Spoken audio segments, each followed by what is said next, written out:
Assalamualaikum warahmatullahi wabarakatuh. Oke teman-teman, kembali lagi di channel Pengusaha Muda, karena yang muda yang berkarya. Oke, di minggu pagi ini ya, minggu ceria, minggu cerah, kita melakukan proses pergantian air kolam ya. Pergantian air kolam kita di kolam terpal bundar diameter 5 ya. Kolam terpal diameter 5, kapasitas 1.500 ekor ya teman-teman. Jadi untuk kolam terpal diameter 5 kita ini kapasitasnya 1.500 ekor. Jadi tebarnya cukup padat ya, teman-teman bisa lihat ya. Tebarnya cukup padat dan di sini memasuki usia sekitar 7 bulan ya. Memasuki usia sekitar 7 bulan dan 3 bulan lagi kita bisa panen. Ya, bisa panen. Lalu target panennya itu kita mencapai 500 kilo ya teman-teman ya, atau setengah ton untuk di kolam bundar diameter 5 ini. Karena target panen kita di kolam bundar ini ya, atau di kolam terpal itu targetnya sekilo 3 ekor ya. Sekilo 3 ekor karena tebarnya terlalu padat ya. Jadi kita nggak targetkan sekilo 2 ekor ya. Jadi di selama 10 bulan itu target tembus sekilo 3 ekor itu sudah sangat bagus dan sudah sesuai target 500 kilo dalam satu kolam ini. Nah, jadi sekitar ini sebenarnya sudah ada yang sekilo isi 2 ya, sebagian sekilo isi 3 dan sekilo isi 4. Tapi ini kita tunggu lagi sampai 3 bulan ke depan agar yang sekilo isi 4 cepat mengejar sekilo isi 3. Nah, jadi bisa sesuai target kita lah ya, 3 bulan lagi. Sekitar 500 kilo ya targetnya ya. Saya rasa ini nggak sampai 3 bulan pun sudah tembus, 2 bulan pun sudah tembus ini ya teman-teman ya, sekilo isi 3-nya. Dan untuk penjualan sudah kita siapkan ya. Ini rencana untuk 500 kilo ini sudah langsung kita kirim ke kolam pemancingan ya. Dia memang meminta sekilo isi 3 ekor ya. Meminta sekilo isi 3 ekor dengan harga itu per kilonya 35.000 ya teman-teman. Kalau karena ini angkat basah, nanti angkat basah ya. Jadi ini berhubung hari Minggu, jadi kita cek ikan kita ya. Kita cek dan ikannya sehat-sehat dan memenuhi target kita.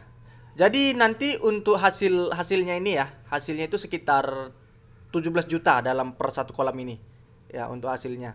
Karena dikalikan 500 kilo dikali 35.000 itu sekitar 17.500.000. Jadi omsetnya sangat luar biasa ya teman-teman ya. Ini untuk modal sekitar 8 juta lah semuanya ya, untuk modal di kolam diameter 5 ini. Jadi bisa mendapatkan keuntungan 7 jutaan. Oke, mantap ya teman-teman ya. Oke, ini lanjut di kolam bundar kita yang diameter 3. Ini kita lakukan pergantian air juga ya. Dan target ya ini pun juga cukup memuaskan ya. Ini untuk kapasitasnya sekitar 700-an ekor ya. Sekitar 700 ekor. Sangat padat ya teman-teman ya. Kalau untuk kolam terpal diameter 3 ini target panen itu sebanyak 300 kilo aja teman-teman. Kalau yang tadi kan sampai 500 kiloan. Ini 300 kilo aja ya. Bisa tembus sekilo 2 ekor. Dan sisa yang kecil itu bisa kita pindahkan atau kita sisipkan di kolam sebelahnya.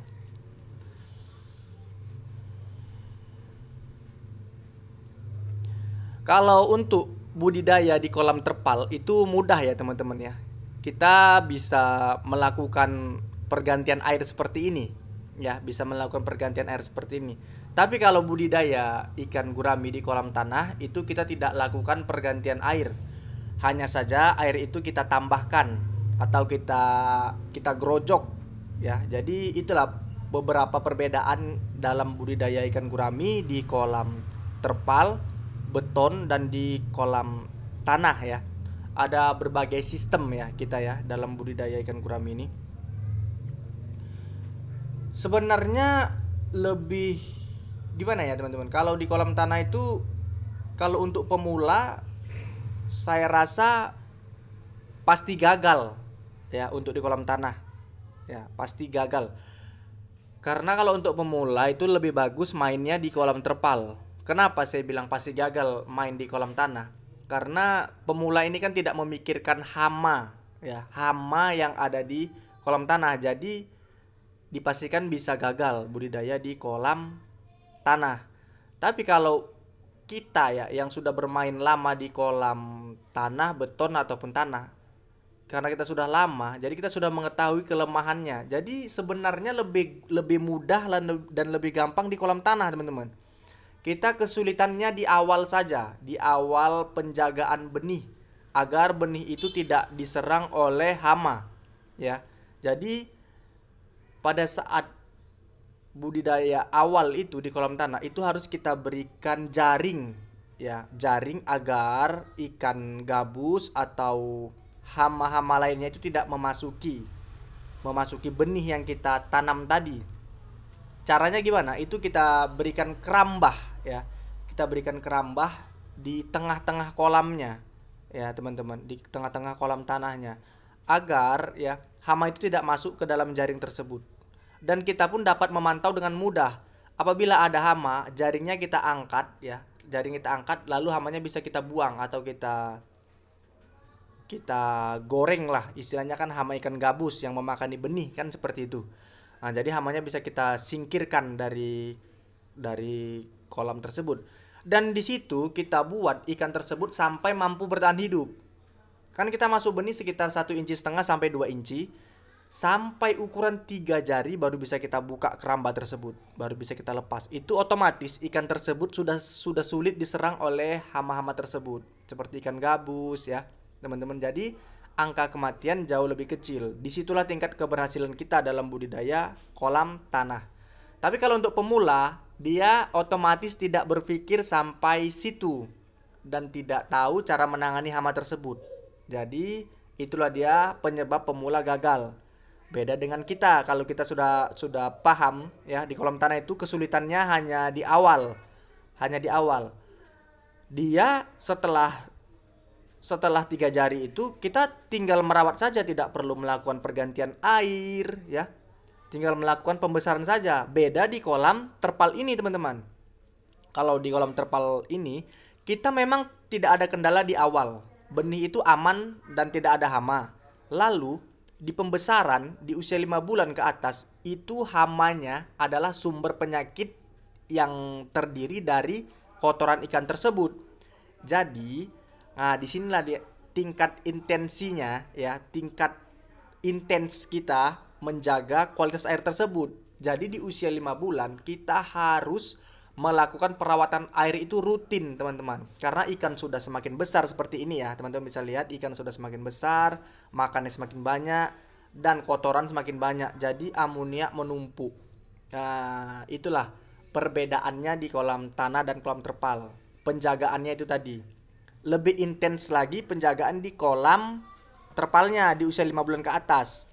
Karena kita harus menjaga kualitas air. Lalu kita mengecek kesehatan ikan tersebut. Apabila ada yang terserang penyakit itu langsung kita pindahkan, jangan kita campurkan, agar ikan tersebut tidak menulari ya penyakitnya ke teman-temannya. Dan kita harus lebih sigap kalau untuk di kolam terpal ini, karena kita melakukan tebar yang begitu padat ya teman-teman. Jadi sebenarnya tidak ada yang sulit kalau paham ya, paham sistem ikan gurami ini. Nah, begitu juga mau di kolam tanah maupun di kolam terpal. Jadi kalau kita sudah paham di sistem yang kita punya ya, mau di kolam terpal, beton ataupun tanah, ya kita pasti berhasil sampai panen dan mendapatkan hasil yang maksimal ya teman-teman ya. Mudah-mudahan di penjelasan kali ini bisa bermanfaat ya buat teman-teman semua. Bisa support terus channel Pengusaha Muda ini agar dapat berkembang ya, dan kita bisa lebih bersemangat lagi membuat video-video yang bermanfaat dan semakin menarik buat teman-teman semua ya, agar teman-teman bisa sama-sama sukses dalam memulai usaha budidaya ikan gurami ataupun ikan nila ya, atau ikan air tawar lainnya. Sebenarnya semuanya itu sama saja ya teman-teman, tergantung kita menjalankan usaha tersebut. Oke, mungkin segini aja ya penjelasannya. Mudah-mudahan bisa bermanfaat ya teman-teman, bisa menjadi inspirasi buat teman-teman semua. Salam sukses dari saya, pengusaha muda, karena yang muda yang harus berkarya ya, yang muda yang harus maju, karena kita nggak perlu nunggu tua untuk bisa menjadi sukses, karena yang muda lah yang harus berpikir keras. Oke, assalamualaikum warahmatullahi wabarakatuh.